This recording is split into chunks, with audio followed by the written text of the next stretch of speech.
I decided to do my project on female characters in the horror genre. Now, I did this under the social construction of gender, and what that means is basically that gender is not a naturally occurring phenomenon. It's not something that you can see with, say, biology, but it's something that society has created and imposed upon individuals at birth. There are different manifestations of the social construction of gender, so if you were to go to a different location on the earth or a different time period, then you would see that it doesn't manifest itself in the same way. And it also is different for men and women. Now, under the social construction of gender, you find gender norms and gender roles, and these can be examples such as women being child bearers and stay-at-home moms and stuff like that. And what I specifically wanted to look at was stereotypes and tropes that can be found in the horror genre that are imposed upon women specifically. And I didn't just look at movies, I looked at video games as well. So the first thing I would like to talk about is the final girl or the virgin. Those two things are usually synonymous. This occurs in slasher films, so the slasher subgenre of horror films. And basically what it is the last girl standing. She usually has outlived all of her friends, and she's the last one and has to face the murderer or the killer, the monster, or whoever it may be that is the villain of the movie by herself. And she usually has what can be considered good girl status. So she doesn't drink, she doesn't do drugs, you know, she hasn't had sex, she's a virgin. And that usually is what kills her friends, is their non-virginal status. So her friends are usually what I'll talk about later. One example is a party girl, or the slut, if you will. And this picture on the right is of the movie Halloween, and her name is Laurie Strode. She is the last girl standing at the end of the movie and has to face Michael Myers on her own. And she, throughout the film, is considered a virgin, and you can see that through the dialogue in the movie. One quote that I have from the movie Scream sums up the final girl or the virgin pretty much perfectly. And that quote is, "You can never have sex. The minute you get a little nookie, you're as good as gone. Sex equals death." And that was the one of the characters in the movie. He was explaining the rules of surviving a horror film, and that was his first rule. The next item that I want to talk about is the party girl or the slut. This is one of the first people to die in the horror film. It's usually the bad girl kind of friend of the final girl or the virgin that we saw previously.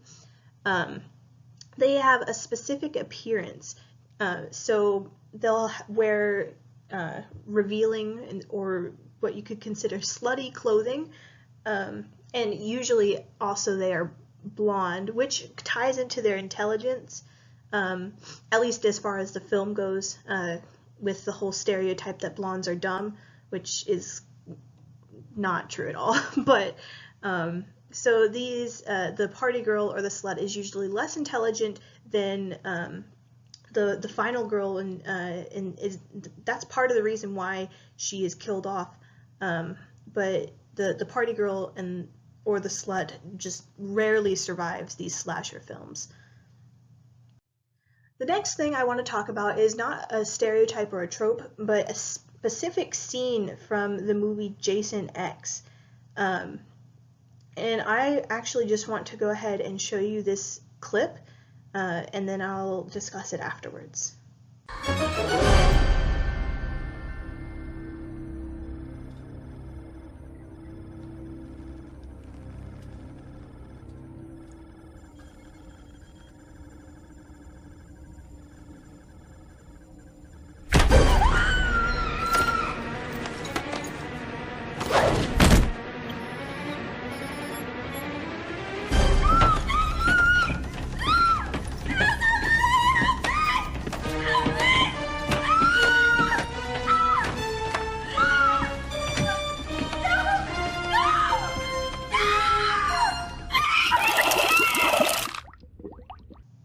as you can see, the wardrobe was obviously intentional. She has a very revealing top, and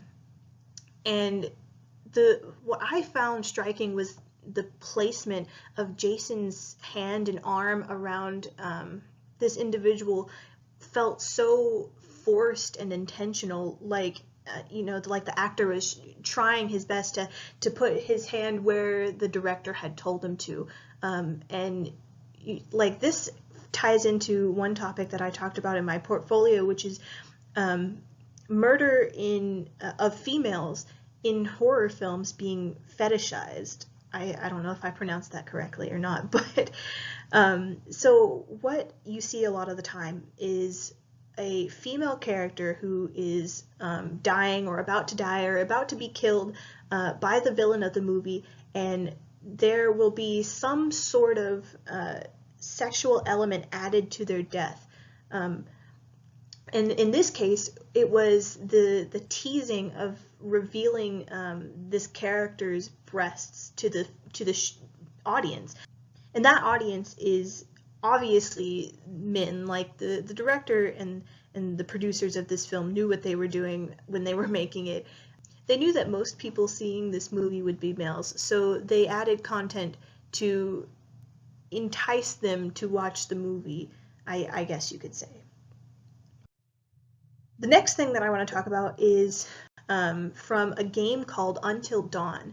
And this is, as you can see on the right, is a character named Sam, and she is she's just in a towel. That's that's all that's all she's wearing. And this actually happens in a fairly large portion of the game.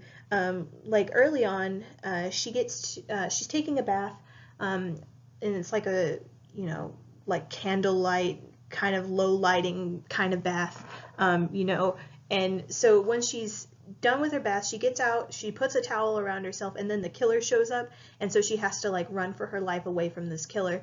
But she only is wearing a towel, and it went on for really an uncomfortable amount of time, and it's just such an unnecessary addition to this story that like when you're playing it, especially when I was playing the game, like I felt like this is the point where the game developers just kind of gave up, and they're like, okay, you know what, we're just gonna go for the male audience, we're gonna tailor to them.